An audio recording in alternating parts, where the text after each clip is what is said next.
Marcelino Freire, você é natural de Pernambuco e já muito jovem eu vi que você escrevia. Você lembra o que você começou a escrever?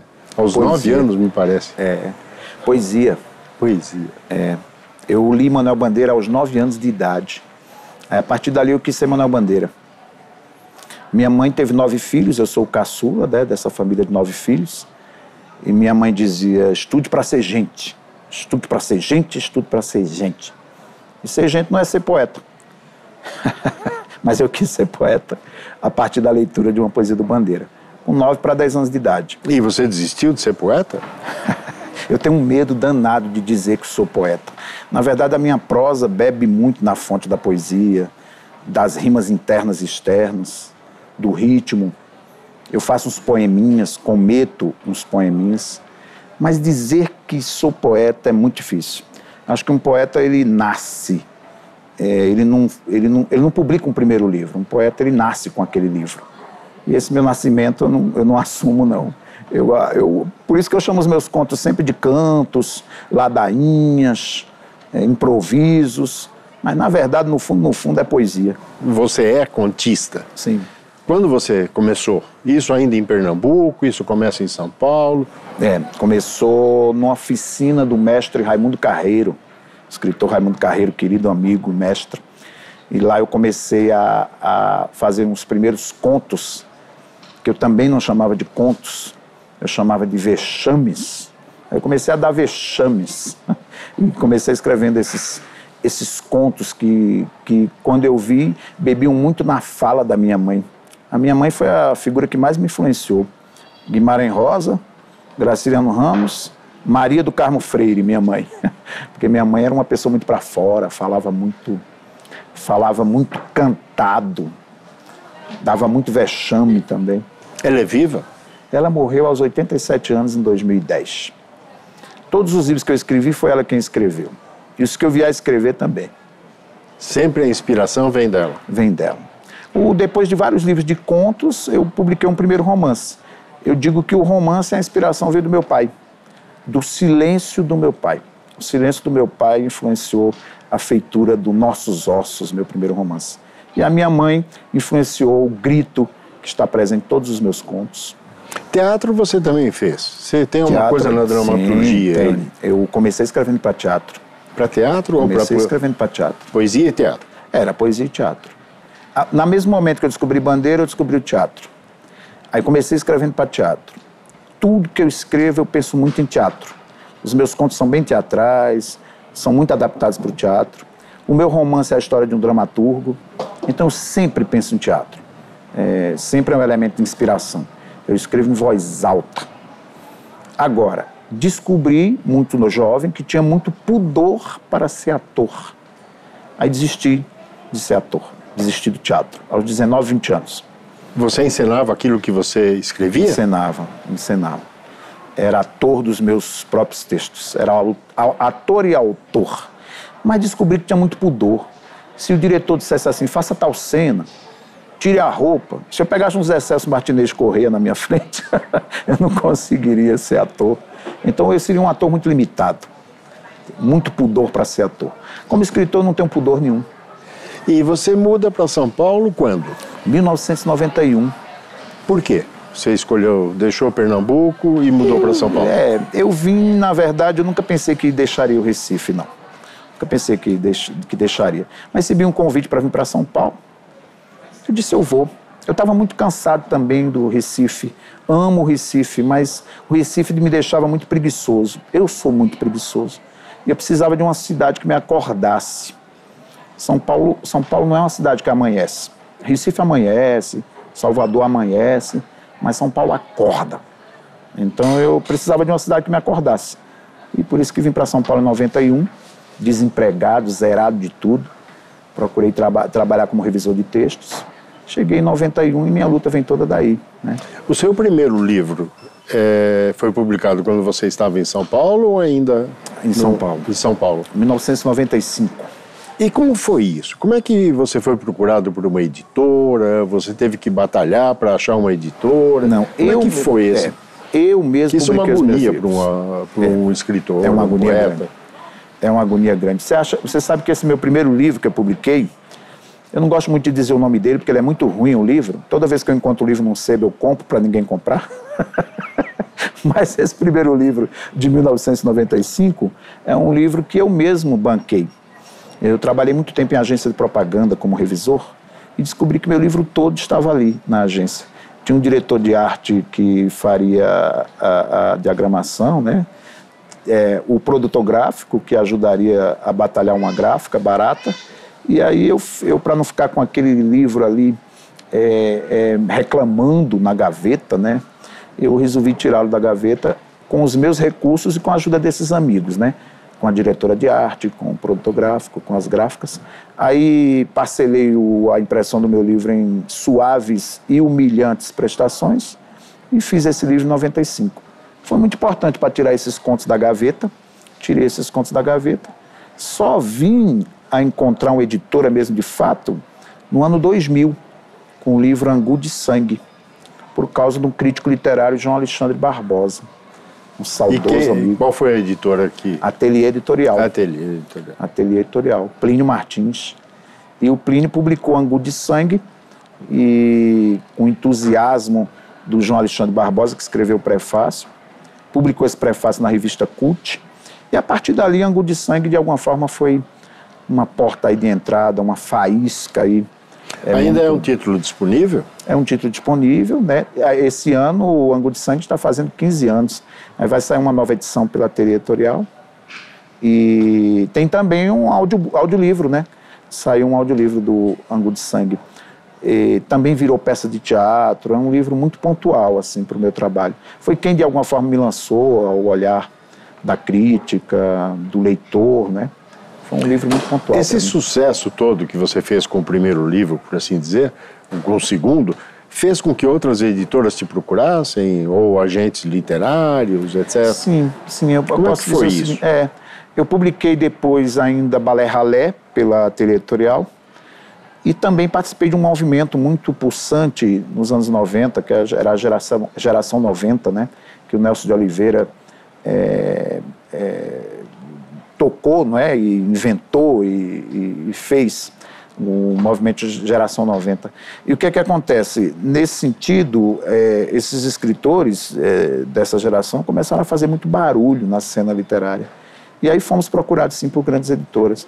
Fui procurado pela Record para perguntar para mim quais livros eu tinha, não é? Na gaveta, mas isso em função desses livros, dessa repercussão com a Ateliê Editorial, e desse barulho que a Geração 90 fez na cena literária. Agora, eu conversei com o Plínio Martins, que eu tinha uma preocupação muito grande de que as pequenas editoras e as médias são as que dão força a esses autores quando eles estão começando.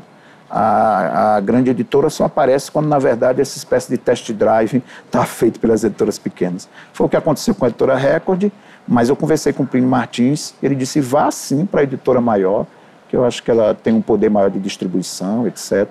Muito bom, nós vamos a um rápido intervalo e voltaremos já já. A pessoa diz, se eu escrever isto, o que é que minha mãe vai achar? Se eu escrever este conto, o que é que meu pai vai achar, o meu marido vai achar? Então a pessoa já coloca um leitor na frente. Quem disse que o seu marido, o seu pai, a sua mãe serão seus leitores? Não há leitor.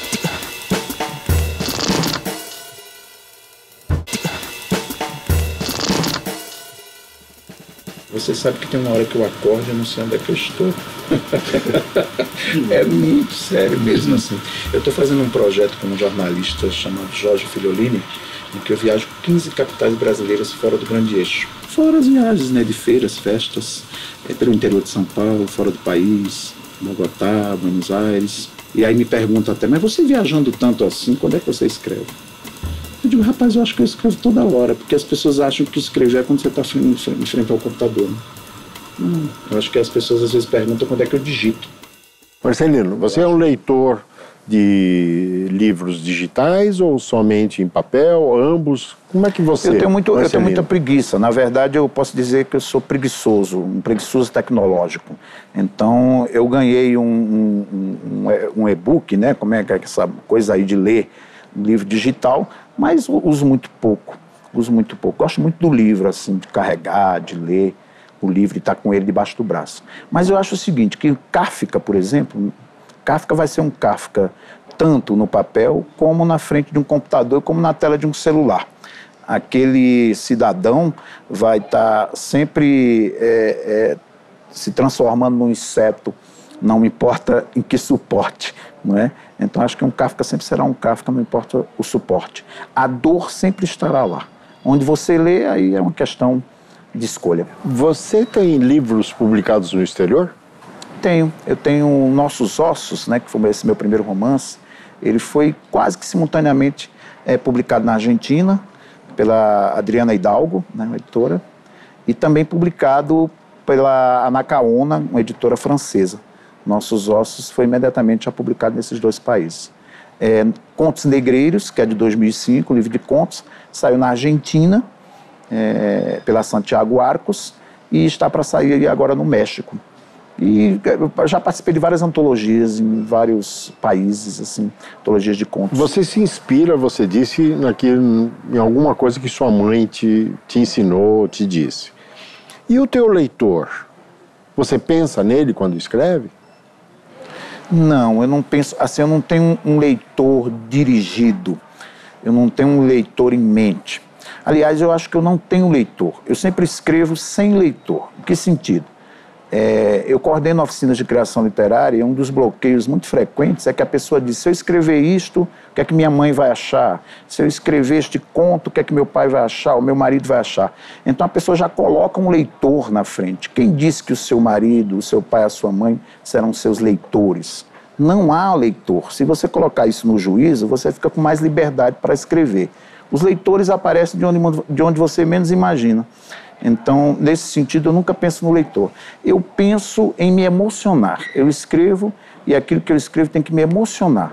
E eu sei que me emocionando vai emocionar alguém. Como é que você se comunica com esse possível, aspas, cliente seu? Dando entrevista a você, por exemplo, agora.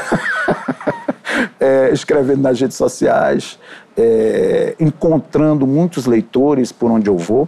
Tem um projeto, como eu falei, chamado Quebras, que eu faço com um jornalista chamado Jorge Filiolini, e a gente viaja por várias capitais do Brasil, eu coordenando oficinas, encontrando os escritores dessas cidades. Eu sou muito de bater perna, eu não sou aquele escritor que fica no casulo, não. Eu acho que eu sempre me lembro que eu sou um escritor contemporâneo num país em que se lê muito pouco.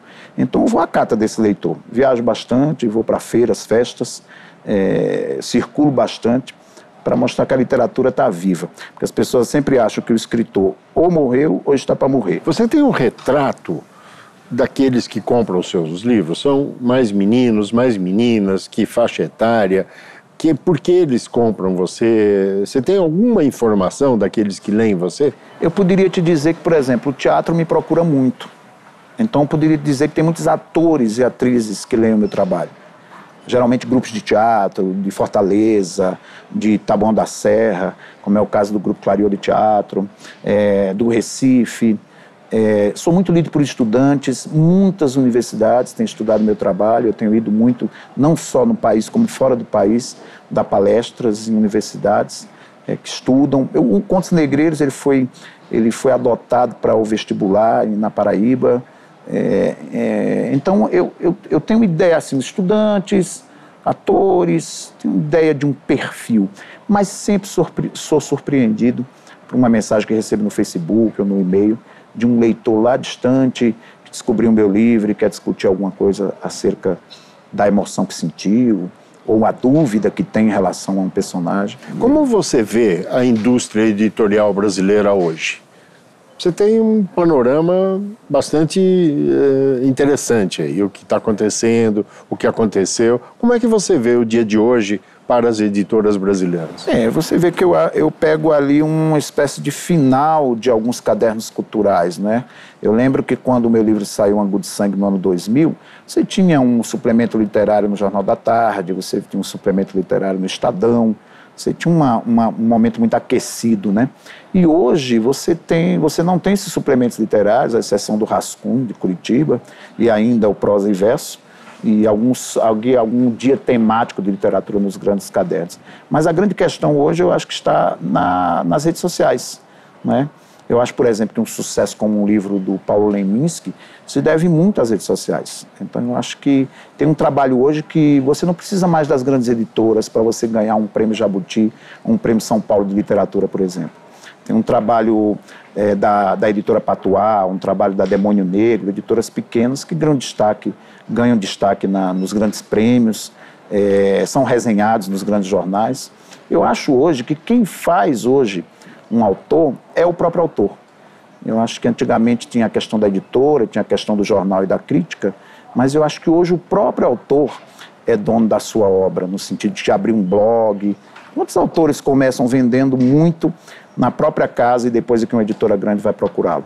Hoje tem uma circulação muito mais particular e muito mais intensa nesse sentido. Muito bem. Nós vamos fazer mais um breve intervalo e voltamos já já. Como ministro da Educação, eu deixaria de encher o juízo dos meninos querendo que eles entendam Machado de Assis tão jovens.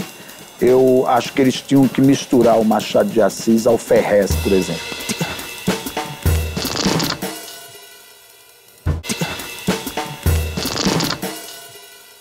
Marcelino, você é um contista. Sim.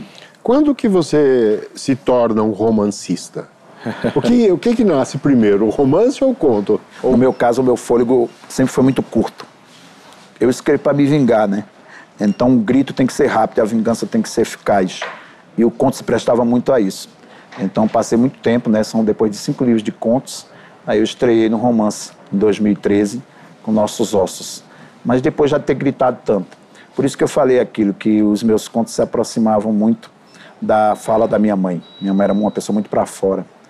Aí, para eu fazer o romance, eu me aproximei do silêncio do meu pai, porque o silêncio era um pouco mais estendido, né? Eu não poderia ficar gritando no juízo do leitor tanto tempo, né? 100 e tantas páginas. Então, o romance eu me aproximei desse silêncio. E adorei muito a experiência. A sensação que eu tive é que atravessei o Canal da Mancha a nado. É um romance curto, mas eu adorei essa experiência de ir para o romance, para esse gênero. Romance que virou teatro, que virou peça? Sim, teve também. Os contos todos foram adaptados para o teatro, ainda são. E Nossos Ossos já tem uma adaptação feita por mim, a pedido de um grupo do Recife, o grupo Coletivo Angu de Teatro. O Coletivo Angu de Teatro ganhou esse nome por causa do Angu de Sangue, a primeira peça que eles montaram. E aí eles vão montar agora Nossos Ossos. É um grupo muito instigante, muito inovador do Recife.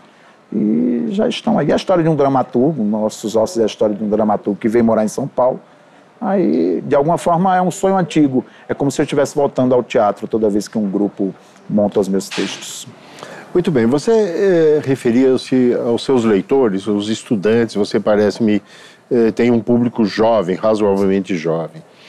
Como é que você vê o ensino no Brasil hoje, tendo tanta nota baixa? Eu acho que o ensino ele tem que se reinventar. Ele tem que aprender, o ensino tem que aprender. Com essas novas mídias. Eu acho que a grande questão da educação hoje é ficar brigando contra os celulares, contra as redes sociais, quando eu acho que essas ferramentas precisam ser usadas, aproveitadas, porque o jovem já tem tantos apelos, tantas coisas para fazer, né, com a mão e o olhar digitando e pesquisando. A pesquisa é muito mais rápida, aí não dá para brigar contra isso, dá para ser parceiro, aliado disso. Então, acho que a educação tem que se reinventar, para que a biblioteca não fique estagnada, porque as coisas não fiquem tão paradas, tão com cheiro de naftalina. Se você fosse ministro da Cultura, ou da Educação, mais precisamente, o que você faria? como ministro da Educação? Eita, que pergunta, hein, Pedro? Como ministro da Educação, eu deixaria de encher o juízo dos meninos querendo que eles entendam Machado de Assis tão jovens. Eu acho que eles tinham que misturar o Machado de Assis ao Ferrez, por exemplo. Então, eu acho que a ditadura da leitura é muito chata também. Os meninos têm que ser mais amaciados no sentido de dar valor, saber quem é Machado de Assis, a partir também à luz de um autor contemporâneo como Ferrez. Eu acho que tem que misturar, acho que tem que se relaxar um pouco mais, se tirar um pouco a solenidade do ensino e deixar o ensino mais vivo, mais pulsante, mais com a cara dessa juventude aí. E os professores? Como é que a gente forma professores? Eu acho que dando um salário decente para eles já seria um bom começo. Seria um estímulo para que eles pudessem, inclusive, como é que eles vão se informar se eles não têm nem como comprar os livros? Eles não têm como comprar os livros, eles não têm como se especializar. Salário muito pouco, tem que ensinar em várias escolas. Corre de uma escola, vai para uma outra escola, corre de um canto, vai para um outro canto. Cansados, chegam às salas cansados, né? Então, acho que um bom salário, um salário justo, já animaria, né?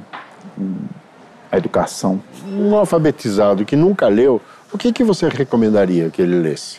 Ele lesse aquilo, eu acho assim, a pessoa tem que ler aquilo que gosta.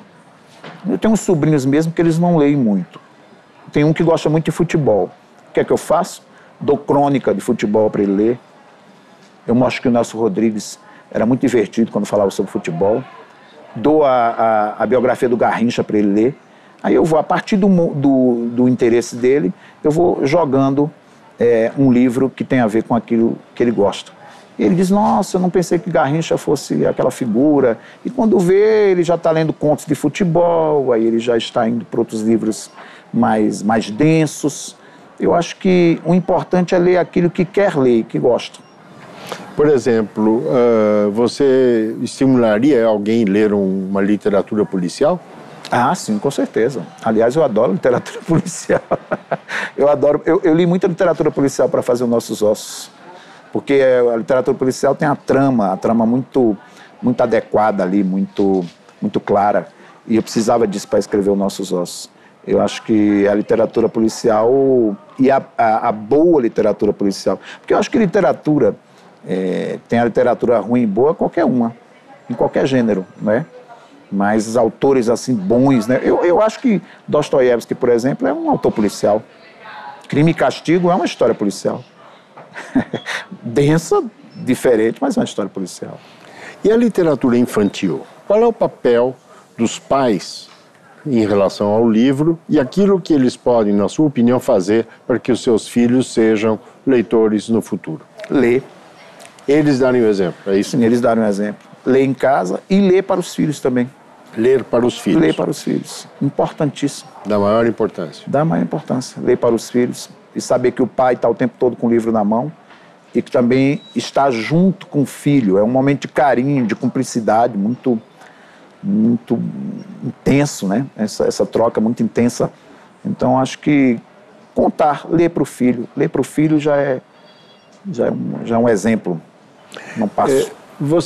Você acha que o jovem de hoje, ele tem o discernimento de ouvir? Eles, na verdade, é o que eu estava te falando, o tempo inteiro na internet. Não vamos brigar com isso. Não vamos brigar com isso. Você está digitando no seu gesto. Não vamos brigar contra isso, mas também vamos dizer o seguinte, olha, você pode usar essas ferramentas, mas você não pode ser usado por elas. Então, o exagero, o excesso, como em qualquer meio, é ruim. Então, eu vou visitar, mais uma vez, meus sobrinhos, que há muito tempo não vejo no Nordeste, eles não falam comigo, eles estão o tempo todo. Mas isso significa falar. Eu acho que significa assim, dá um tempinho e vai ouvir, vai falar com o teu tio que chegou de viagem, né? Eu acho que existe o excesso existe em qualquer lugar. Então, acho que o jovem hoje, ele está muito interligado demais. É importante estar interligado, volto a dizer. É importante não brigar com isso, mas tem se falado muito pouco, né? Nesse sentido. Abandonar um pouco o instrumento, abandonar um pouco esse aparelho e olhar para a cara das pessoas e conversar. Né? Nós vamos a um jogo rápido agora. Um personagem. Macabeia. Macabeia da Hora da Estrela, de Clarice Lispector. Um título. Abraçado ao meu rancor, de João Antônio. Umas aspas.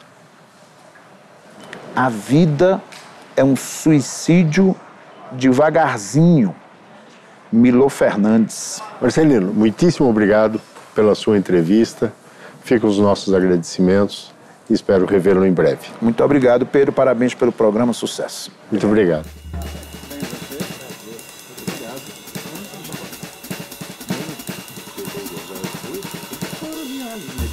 Festas, pelo interior de São Paulo, fora do país, Bogotá, Buenos Aires.